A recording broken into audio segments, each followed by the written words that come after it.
যারা পড়াশোনা করেন স্টুডেন্ট তাদের জন্য এই ট্যারোট রিডিং, দেখবো যে আপনাদের পড়াশোনা কি চলছে। তো আপনারা কিন্তু প্রচণ্ড ডিসিপ্লিন ওয়েতে, প্র্যাকটিক্যাল ওয়েতে খুব পড়াশোনা করছেন, খুব মন দিয়ে হয়তো রুটিন মেনটেন করে ফলো করে সমস্ত কিছু পড়াশোনা করছেন। আপনাদের যথেষ্ট জ্ঞানও রয়েছে যে সাবজেক্টটা নিয়ে পড়াশোনা করছেন আপনারা। আপনাদের একটা টার্গেট তো ডেফিনেটলি রয়েছে যেটা অ্যাচিভ করতে চান, ঠিক আছে।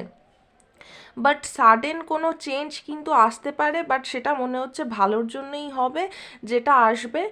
সাডেন আপনার কোনো একটা ইনটিউশন কাজ করবে যে না, আমি যেটা করছি এই ওয়েতে করলে আমি আমার সফলতাটা পাবো না, তাহলে আমাকে এই এই জিনিসগুলো করতে হবে।